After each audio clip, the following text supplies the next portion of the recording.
Meus amigos, boa noite a todos. Permita que eu chame de amigo. Eu acho que nós já criamos uma amizade, né? Com essa conversa mole aqui que a gente tem às quartas-feiras. Nós vamos hoje conversar sobre a ilicitude. Vejam uma coisa muito interessante. A visão de ilicitude do Ponte de Miranda, que está na sua teoria do fato jurídico, essa concepção é diferente da concepção de todos os outros juristas, ou de quase todos. Eu gostaria até de que se alguém tivesse lido algum jurista, algum autor, que usasse essa orientação, que me dissesse. Eu conheço um trabalho muito interessante do Felipe Braga Neto. Inclusive ele tem uma divergência em relação a isso com o que eu expus, né? Mas uma divergência perfeitamente cabível, perfeitamente lógica, e que o fato de ser divergência não alterou coisa nenhuma naquele trabalho nosso, e nem na admiração que eu tenho profunda pelo Felipe, que foi um aluno excelente, e não só isso, mas é um jurista de primeira plana, né? Então, mas veja, o Ponte de Miranda, ele trata, como tudo que ele faz na teoria do fato jurídico, ele dá uma explicação ao fenômeno que abrange todas as possibilidades de ocorrência daqueles fatos jurídicos. Não fica nada fora, não fica nada como exceção à regra. Todas as hipóteses possíveis são contempladas dentro da teoria dele. Isso é o que é mais admirável, né? Como essa é o paradigma dele. O paradigma científico dele é que qualquer explicação do fenômeno tem que explicar o fenômeno como um todo, pelo seu mínimo existencial.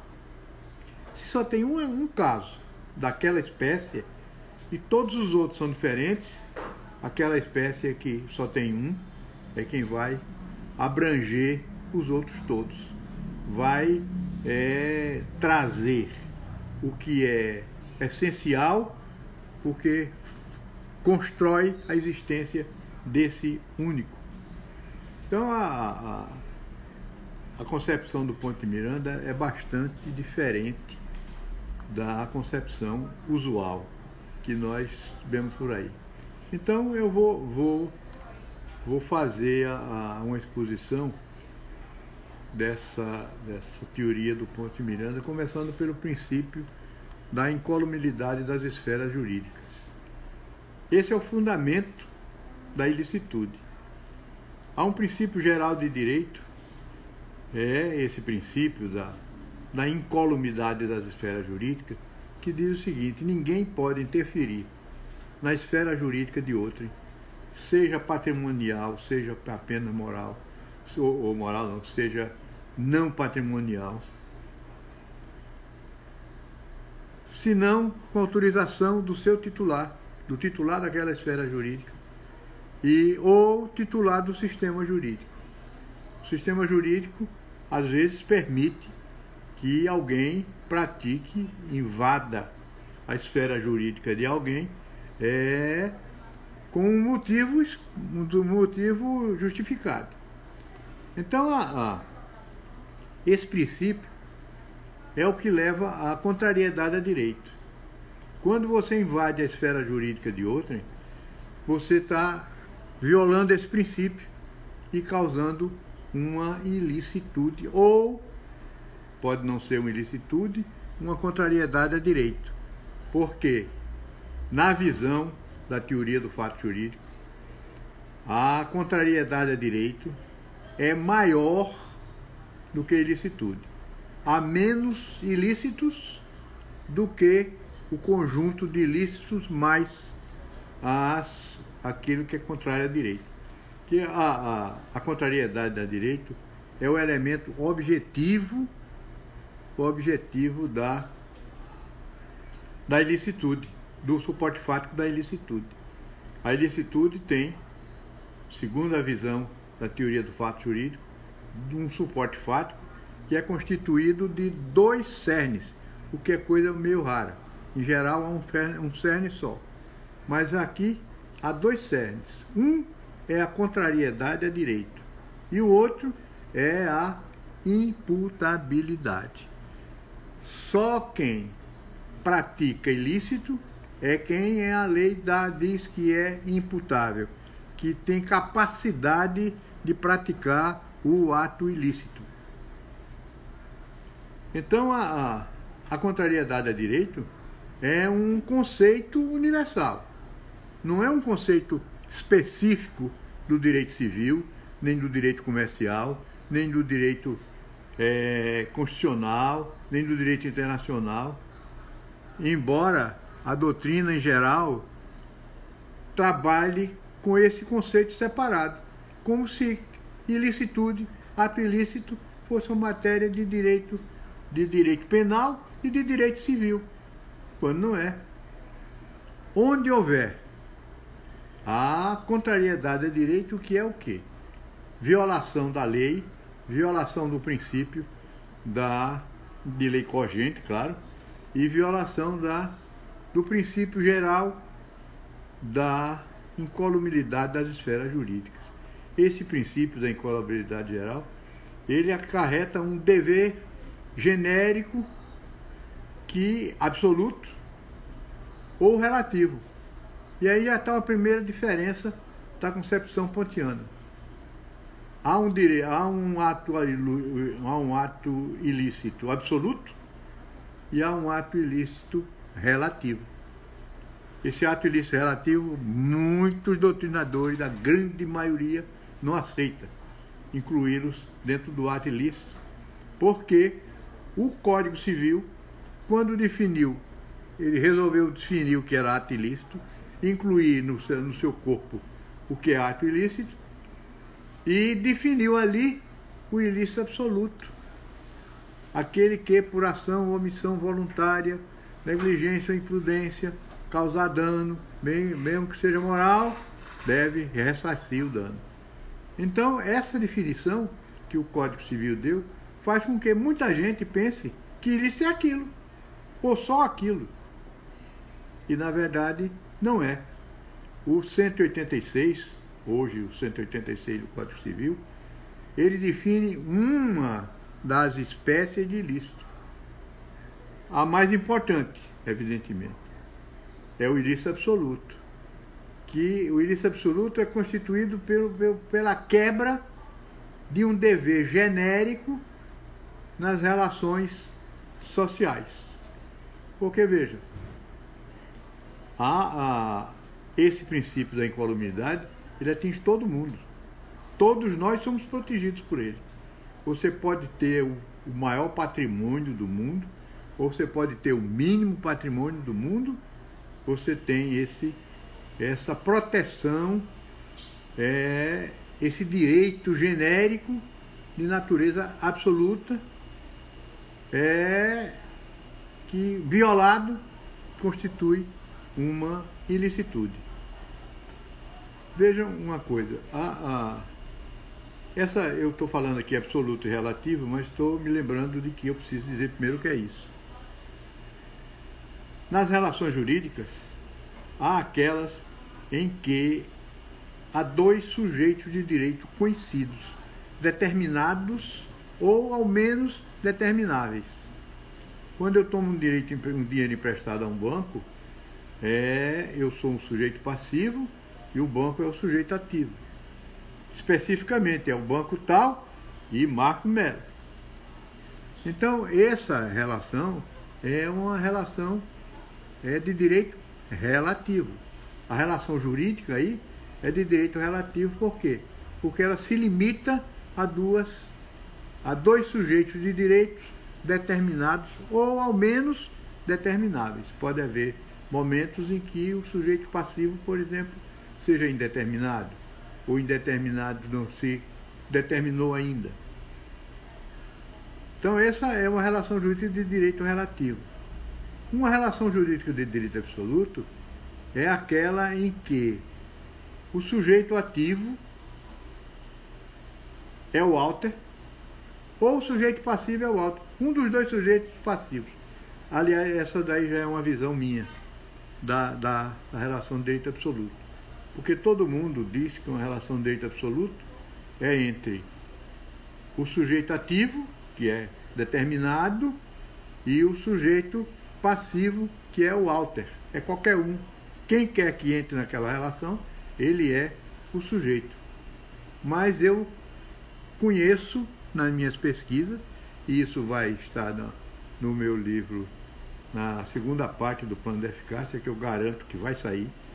Já inclusive mandaram um recado, um amigo meu, muito amigo meu, de Marcos, eu sei que você está com uma dificuldade enorme de terminar essa segunda parte, porque é um negócio muito complicado, você não vai conseguir fazer não. Não é por isso. É porque eu tenho muitos encargos e esses encargos me absorvem. E quem escreve as minhas coisas sou eu mesmo. Escrevo, reviso, faço tudo. Eu é que faço isso tudo. Diagramo, preparo tudo. Então, o meu trabalho quando eu tenho outros trabalhos com prazo, trabalho de advocacia para fazer, eu, infelizmente, sou obrigado a abandonar o livro. E é por isso que eu ainda não consegui sair de um certo momento desse livro. Mas já tem muita coisa escrita. E eu estou pensando em que este ano eu vou aproveitar esse pandemônio. Um amigo meu disse, rapaz, não é pandemônio não, é pandemia. Eu digo, não, meu filho, nós estamos vivendo um pandemônio mesmo. Pandemia, essa desgraça que está caindo sobre nós é um pandemônio. Então, eu vou aproveitar isso para ver se eu consigo até o fim do ano concluir essa segunda parte do plano. Mas veja, eu nessas minhas pesquisas, eu detectei o seguinte, que há relações jurídicas em que o sujeito passivo é determinado e o sujeito ativo, ou melhor, o sujeito ativo é determinado e o sujeito passivo indeterminado. Essa é a relação toda. E outros em que o alter é o sujeito ativo e o sujeito passivo é o Estado. Por exemplo, em certas relações jurídicas de direitos fundamentais. Direito à educação.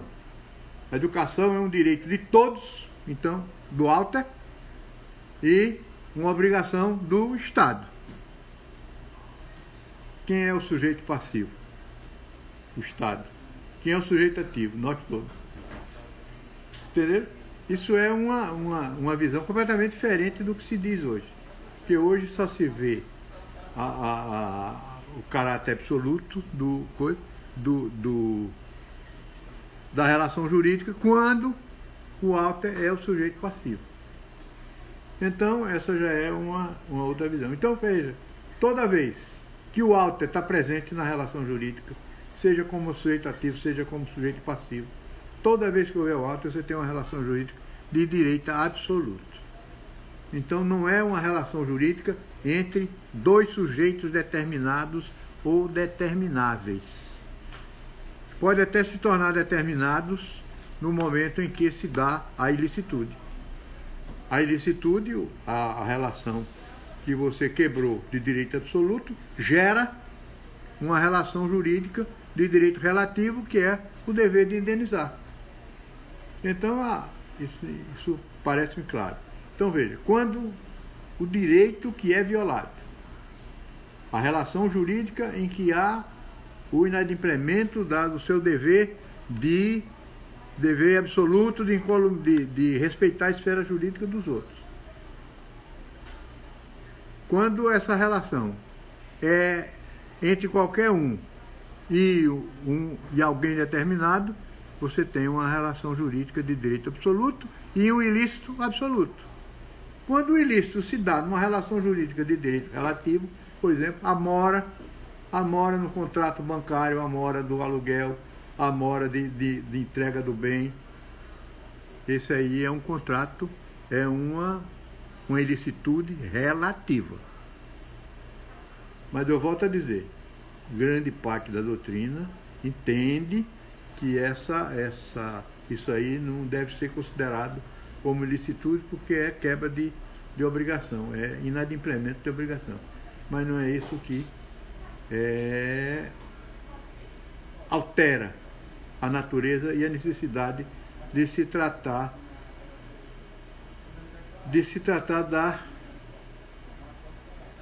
da relação jurídica de direito relativo, mesmo porque num fato só, um mesmo fato ilícito, pode acontecer as duas coisas. Uma relação, um ato ilícito absoluto e um ato ilícito relativo. Bom, eu vou dar um exemplo para vocês.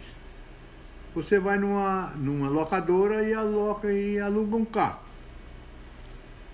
Sai com aquele carro, não quer fazer seguro, não quero seguro, eu me responsabilizo.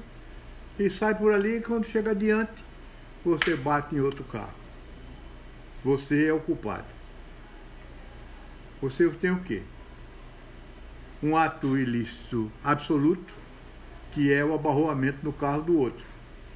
Você afetou a esfera jurídica do outro injustamente, sem autorização. Então esse é um ato ilícito absoluto. O outro, eu tenho uma responsabilidade perante a locadora, porque o meu contrato de locação é relativo.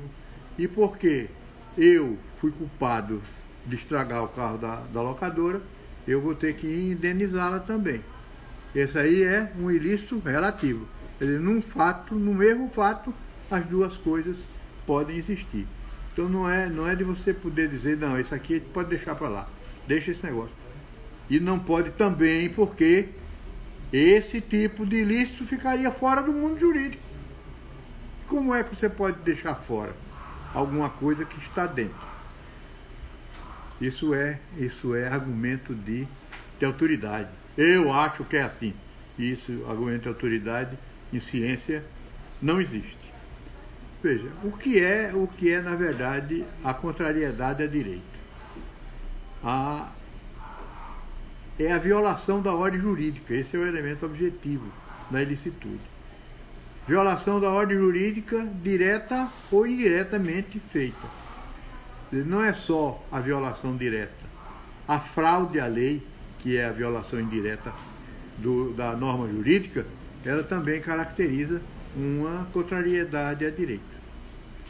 Não há ilicitude se o ato é permitido pelo direito, mesmo quando ele cause prejuízo, ainda quando gere a obrigação de indenizar. Veja, a contrariedade de direito, como eu disse, é maior do que a ilicitude. Ela é elemento da ilicitude, mas há casos que não são ilícitos, mas são de contrariedade a direito. É o exercício de uma atividade lícita, como por exemplo a de transporte de ônibus, a de transporte ferroviário, aí, coisa desse tipo. Há uma indústria que se coloca num determinado local, que é de interesse público e tudo mais. Se essa atividade causa dano, aí existe uma contrariedade a direito, mas não existe ilicitude. Por quê? Porque não há o segundo elemento, que é a imputabilidade. A imputabilidade é a capacidade que o sistema jurídico lhe atribui de praticar ilícito. Então essa capacidade não é uma capacidade genérica. Todos têm? Não. Todos têm capacidade, por exemplo, de praticar um fato jurídico ilícito. stricto sensu, um ato-fato ilícito. Mas essas duas aqui, o fato stricto sensu e o ato-fato ilícito, não têm uma capacidade específica.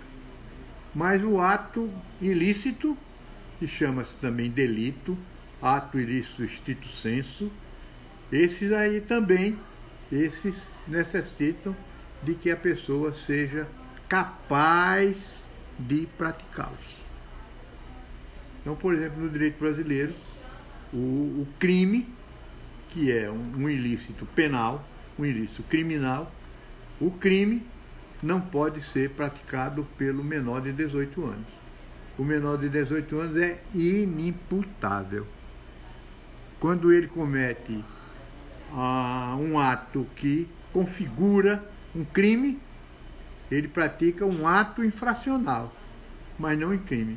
O ato infracional, a meu ver, é um ato-fato ilícito, porque abstrai-se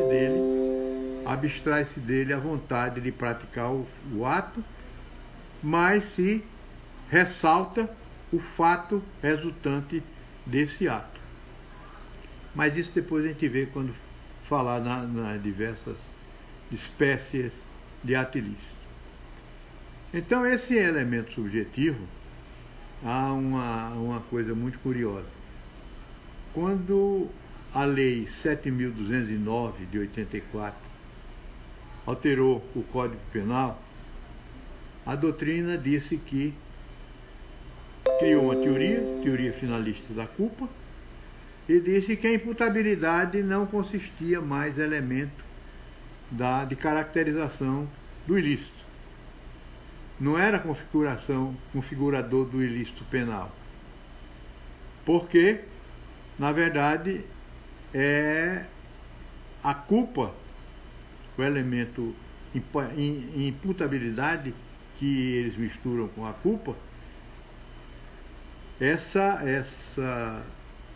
a imputabilidade fora deslocada do tipo penal, ou seja, do suporte fático, para o preceito, para a pena. Então, o menor de 18 anos que mata alguém, ele comete um crime. No entanto, ele não pode ser punido, porque no preceito diz que ele é inimputável. Essa teoria é totalmente equivocada. Primeiro, a imputabilidade é típico elemento de suporte fático do crime. Se você não tem 18 anos, você não comete crime.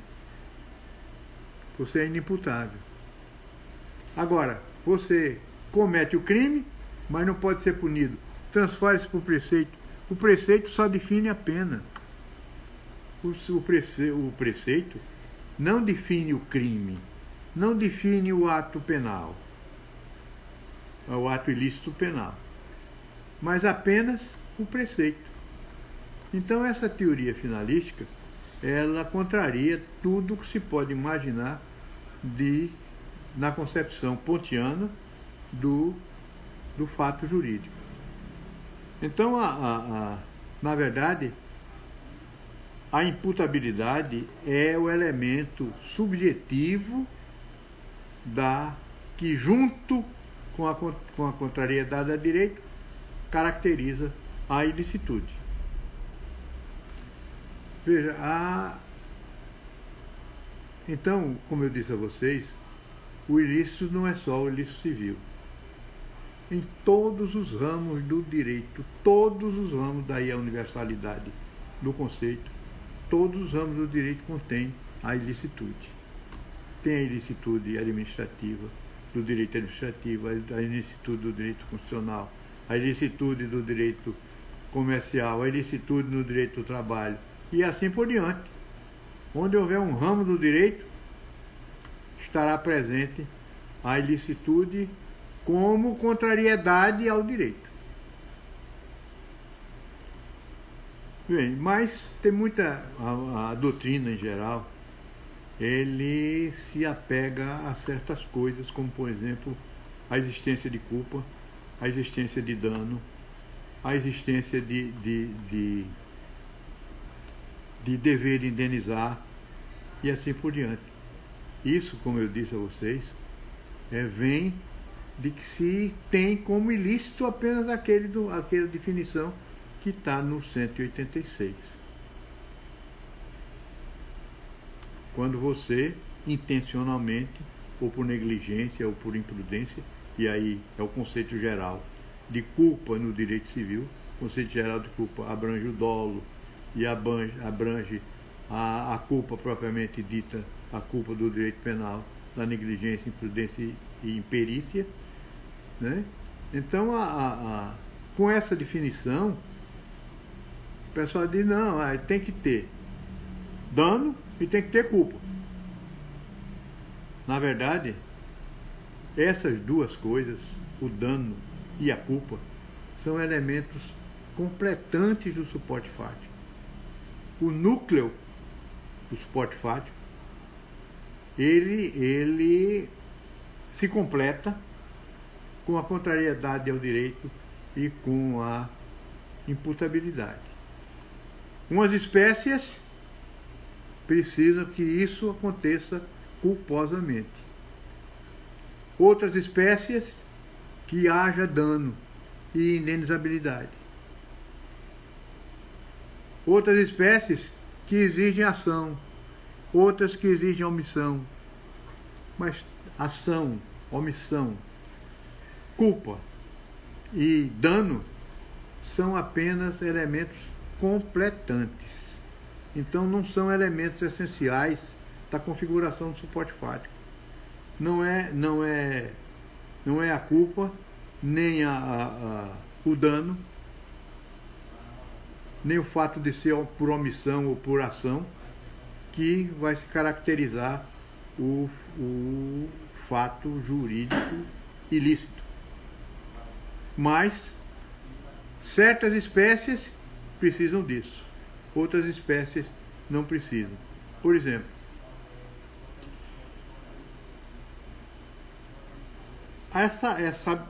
essa fixação na culpa é tão grande que inventa-se que precisa haver uma espécie de culpa qualquer.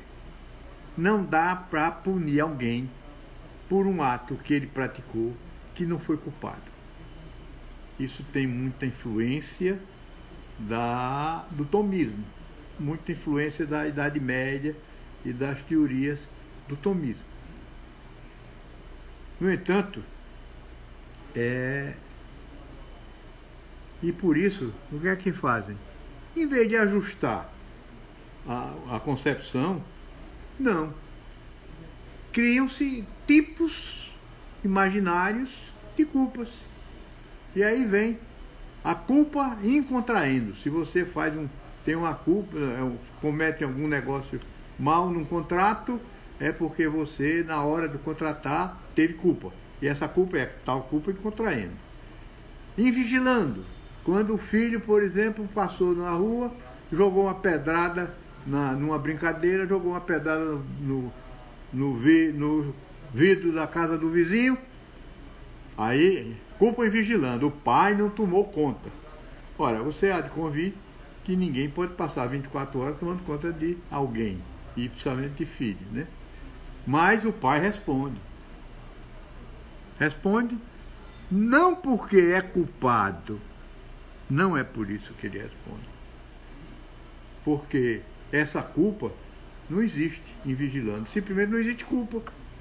Ele é responsável praticamente, objetivamente. Aliás, essa concepção do direito objetivo, você vai da responsabilidade objetiva, você vai ver que não é bem assim como se diz, né? Então, então você encontra esse tipo de culpa. Culpa contraindo presunção de culpa, culpa fictícia, até a inversão do ônus da prova. Tudo isso seria modos de arranjar um culpado para fazer alguma coisa. Mas Na verdade, nesses casos, o que existe é uma figura que também ninguém fala nessa figura.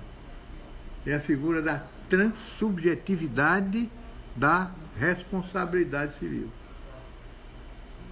O que é isso? É quando alguém responde por um fato que não praticou. Então, liga-se o fato ao homem sem olhar a culpa. A transubjetividade na responsabilidade civil é o que caracteriza no direito brasileiro isso que muita gente chama de responsabilidade objetiva. É objetiva por quê? Porque a pessoa responde pelo fato do animal, pelo fato da coisa, pelo fato atômico, por isso, por aquilo. E responde sem culpa. Então, isso aí seria a responsabilidade objetiva. Isso é responsabilidade, porque ligam muito a responsabilidade ao ilícito. E quando não tem nada, uma coisa com a outra.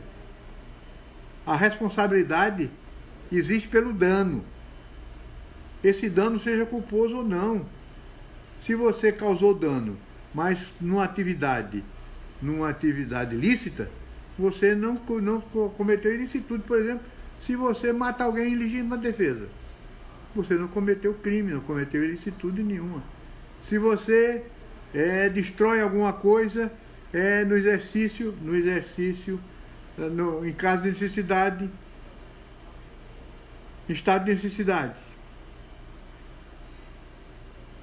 você está respondendo porque tem culpa? Vão arranjar uma culpa para você? Não. Você responde pela contrariedade a direito, mas não pela ilicitude. Porque a ilicitude é sempre mais alguma coisa do que a contrariedade a direito. Porque existem contrariedades a direitos que não são ilícitas. Onde existem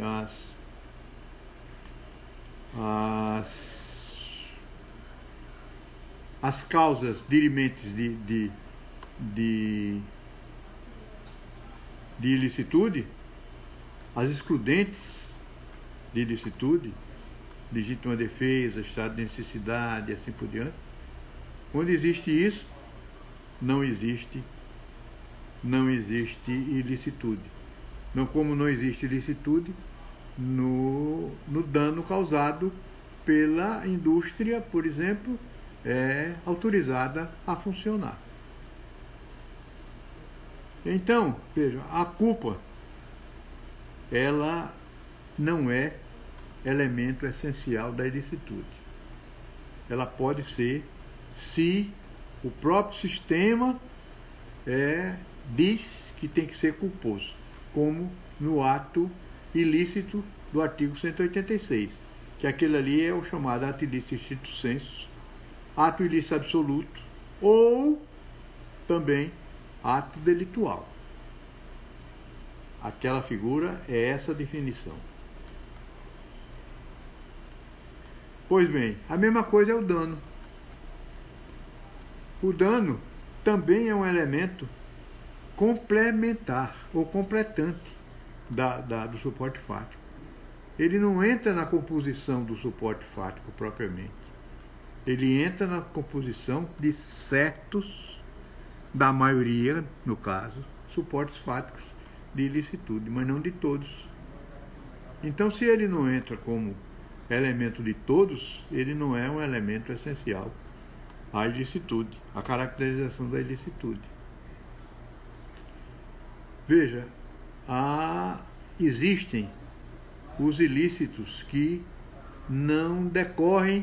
do qual não decorrem danos, pelo menos danos patrimoniais. Por exemplo, o pai que castiga imoderadamente o filho, ele tem como consequência desse ilícito que ele cometeu a perda do poder familiar. Não há dano, nem há reparação desse dano. A mesma coisa nos invalidantes. O ato jurídico nulo pode não ter causado dano a ninguém, mas é ilícito. Porque, na verdade, meus amigos, a nulidade ou a invalidade, nulidade e anulabilidade, são sanções que o sistema jurídico estabelece para resguardar a integridade dos atos jurídicos. Quando você pratica um ato nulo, você pratica um ato ilícito. Isso é uma outra visão, né? Por exemplo, autores como o Bobbio, ele se recusa a isso, porque, segundo ele, as regras sobre nulidade, sobre invalidade, são regras técnicas. E, por serem regras técnicas, não podem ser sancionadas. Aquela sanção não é uma penalidade. Mas ele não se lembra que há um caso que não tem nada a ver de regra técnica. São as nulidades decorrentes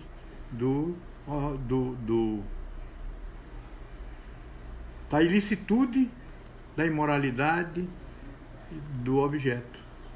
Se o objeto é ilícito, se o objeto é impossível, se o objeto é imoral, esse objeto daí é um objeto ilícito.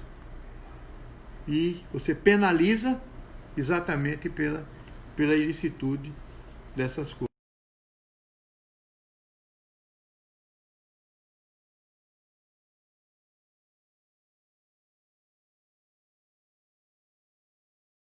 A maioria dos ilícitos acarreta em dano. Mas, se não houver dano, isso não descaracteriza o ilícito. Bom, considerando essas premissas todas que eu pus, a teoria do fato jurídico classifica os ilícitos primeiro em ilícito absoluto e ilícito relativo. Já expliquei o que é um ilícito absoluto. É aquele em que o direito violado é um direito absoluto. Causou-se a contrariedade a direito numa relação jurídica de direito absoluto. Então, aquela em que o sujeito ativo ou o sujeito passivo é o alter. Alter quer dizer o outro, qualquer um, né? Então, a segunda categoria é do ilícito relativo, que é aquele que ocorre numa relação jurídica de direito relativo, em que os dois sujeitos são determinados ou determináveis. Então,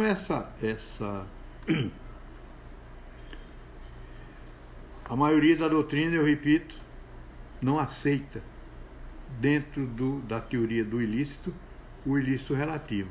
Se você não aceita o ilícito relativo, esse ilícito vai ser o quê? Se ele não é ilícito, ele é o quê?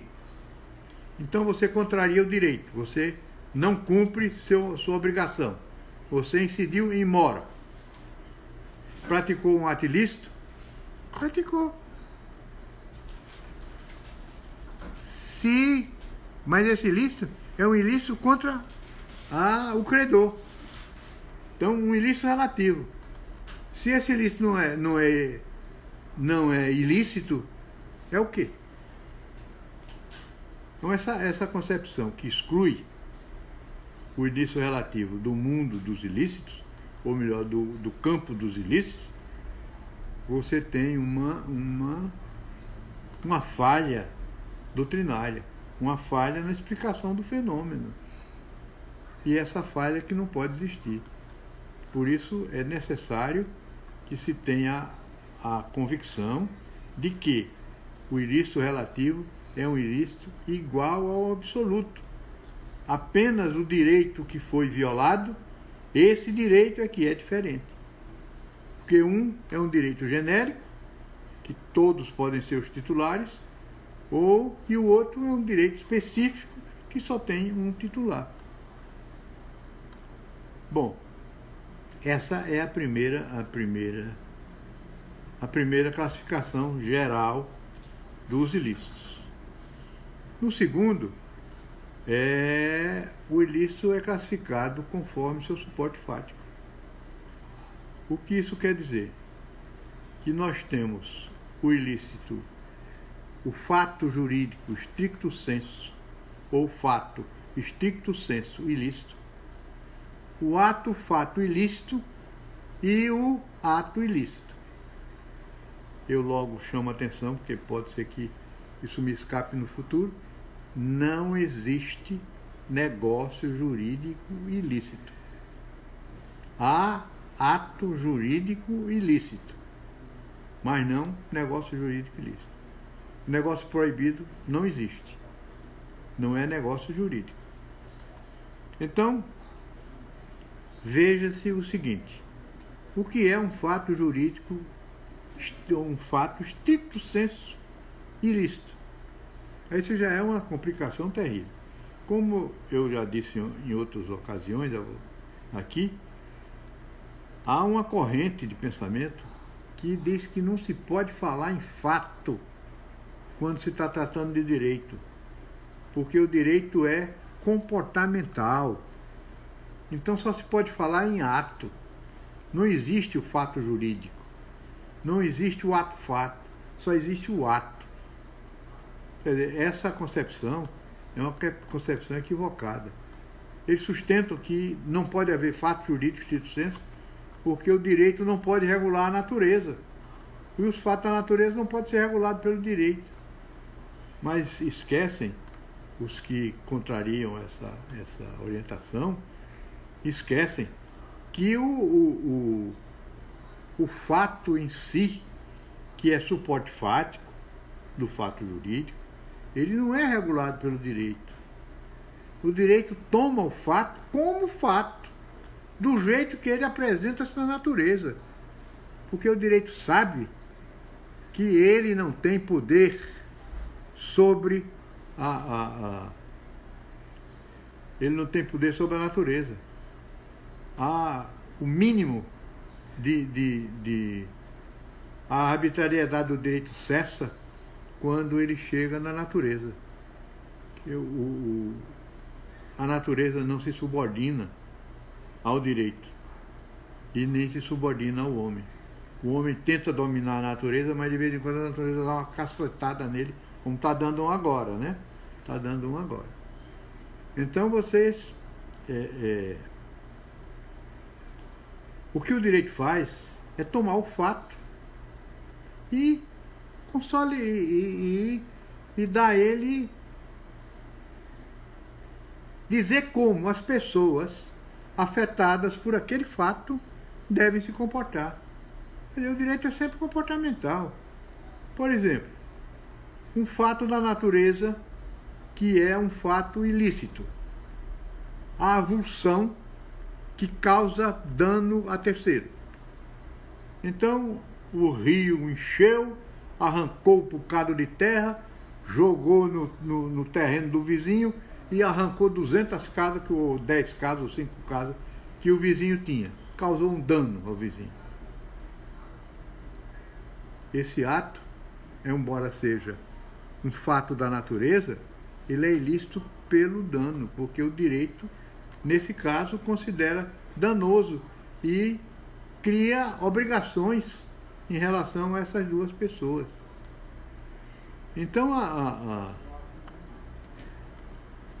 alguém que, por exemplo, como nos artigos 399, por exemplo, 492, parágrafo 1º, 575, 667, 862, todos esses que se referem a inadimplemento, mas que há um dano causado por caso fortuito ou força maior. Caso fortuito ou força maior é da natureza, ou pode ser até da autoridade, né? Mas você não pode evitar o caso fortuito. O que é que acontece? por caso fortuito, alguém vinculado àquele fato causa um dano. Eu dou sempre um exemplo do armazenador, do depositante, que tem o seu armazém, recebe uma mercadoria, açúcar, por exemplo, e uma enchente que ele não previu. Ele devia ter entregue a mercadoria ontem e não previu e não entregou, e uma enchente veio e destruiu, melou o açúcar todo. Esse é um fato estrito sensu ilícito. Ele não é o fato o fato em si que é ilícito, mas a vinculação que ele faz com a outra pessoa. Esse é o fato ilícito estrito sensu, apesar de opiniões poderosas, ponderáveis sobre esse assunto. Depois vem o ato-fato ilícito. Como é esse negócio de ato-fato ilícito? Conduta em que causa dano a outro. Uma conduta avolitiva. Por exemplo, você invade a propriedade do vizinho sem saber que está invadindo. Por exemplo, o limite é dentro de uma mata. E você invadiu a propriedade do vizinho, tirou madeira na área que é dele. Você turbou a posse do seu vizinho. Você pode até ter cercado. Então você esbulhou a posse do seu vizinho. Mas ilicitamente porque o bem não era seu. Você não tinha posse daquele bem. Então isso aí caracteriza o ato-fato ilícito. Há uma figura que foi criada pelo Estatuto do Adolescente, que é esse ato infracional. Esse ato infracional, quando um menor tem uma conduta, um menor de 18 anos, tem uma conduta que caracteriza um crime definido no Código Penal como crime, ele não comete um crime, ele comete um ato infracional e recebe as penas daquele ato infracional e vai para uma instituição qualquer do governo, de reeducandos e assim por diante. Então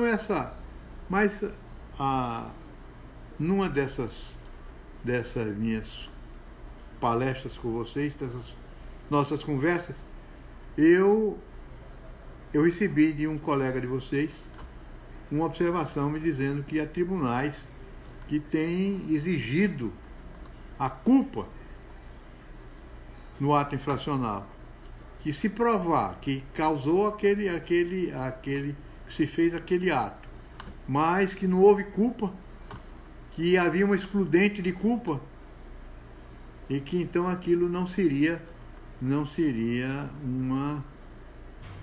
um ato-fato, mas um ato ilícito. Porque o ato-fato independe de vontade e você não tem excludente nenhuma para o ato-fato, né? Então eu examinei isso e a minha conclusão é o seguinte, que na verdade, se aquele crime exigia um determinado comportamento, e se aquele comportamento não existiu, o crime não se caracterizou. E por isso o ato infracional também não se caracterizou. Não é porque esse colega de vocês, ele fez uma observação dizendo o seguinte, que então a pessoa era pior você não ser imputável do que ser imputável. Porque você, por qualquer conduta que você tivesse do jeito que fosse, mesmo uma conduta boa, que caracterizasse um crime, então você seria punido de qualquer jeito, sem defesa. Mas na verdade não é isso não. O que me parece é o seguinte, que o ato infracional, que naturalmente precisa ser muito bem estudado, ou mais estudado, o ato infracional, ele exige que se caracterize um crime. E se aquele crime não se caracteriza naquele caso concreto, porque aquele fato não ocorreu aquela atitude não ocorreu, aquela conduta não ocorreu, então não haveria o crime e que, portanto, não haveria também o ato infracional. Não sei se eu consegui me explicar suficientemente, mas fico à disposição de observações que queiram fazer, porque é o que eu mais gosto, é de ouvir a opinião dos outros. Quando me dizem que eu estou errado, eu sempre aceito isso com muita boa vontade e vou ver se estou errado mesmo. Em geral, eu acho que não estou, né? Em geral, eu não vejo onde está o meu erro, porque, como eu dizia, desde que comecei a ensinar na faculdade de Direito, eu sempre disse que o Ponte não erra. E aí diziam os camaradas, não é assim não, ele erra. E ficavam atrás de descobrir os erros do Ponte. E só que não descobriam, porque ele não tinha. Mas eu descobri um. Quando ele fez os comentários da Constituição de 67, ele disse que a lei complementar não precisava de sanção. Era um ato do Congresso, o Congresso fazia promulgação. Na verdade, aí ele errou, porque precisa de sanção. E, na verdade, no direito brasileiro precisa. Mas aí tem uma explicação. Não foi um erro. Foi uma interpretação segundo os conceitos. Se a lei é complementar da Constituição, ela tem que ter o mesmo processo. Tem que ter o mesmo processo que uma emenda constitucional. Então não precisaria de promulgação, não precisaria de sanção. Mas, no caso brasileiro, a lei complementar não é lei complementar propriamente dita, é lei formalmente complementar. Foi isso que o Pontes, que já estava bastante idoso, né, pode ser, ele entendeu como corretamente devia ser, mas que na verdade o sistema brasileiro, como não tinha a lei complementar como complemento da Constituição propriamente, mas apenas para dar um coro especial a determinadas deliberações de leis, para dar maior segurança a essas leis e criar o que está acontecendo nesse país, que é a ditadura das minorias, né? Uma minoria no Congresso já não para uma reforma constitucional que pode ser a mais importante do mundo. Se você precisa de 3/5, de 4/5, de tantos quintos para consertar alguma coisa, você cria uma ditadura desse 1/5, por exemplo, que ficou lá e disse, não, eu não faço. E a maioria fica travada por isso. Isso é a ditadura da minoria. E o que está acontecendo muito aí pelo mundo afora e neste país especialmente. Então, por fim, o ato ilícito, ele é de 3 espécies. Primeiro é o ato ilícito indenizativo. O ato ilícito indenizativo é aquele que causa dano que tem que ser reparado. Esse é o ato ilícito indenizativo. O segundo é o ato ilícito caducificante.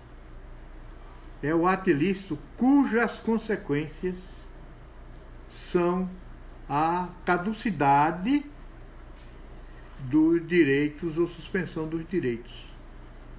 O caso, por exemplo, que eu citei logo no começo, do pai que imoderadamente castiga o filho, ele perde o pátrio poder. O pai que é preso perde o poder familiar. O funcionário público que é demitido por crime administrativo, ele perde o cargo dele. O presidente da República que sofre impeachment, a não ser Dona Dilma, que arranjaram um jeito de deixar ela aí, o presidente da República, o governador, ou quem seja chefe do executivo que sofra impeachment, ele tem 8 anos, de de suspensão dos seus direitos. Esses são os caducificantes. E a terceira espécie são os atos ilícitos invalidantes. Que é isso? Aqueles cuja penalidade ou é nulidade ou anulabilidade. Bom, meus amigos, eu acho que nós estamos chegando no fim. Na nosso próximo encontro, na próxima quarta-feira, se Deus quiser,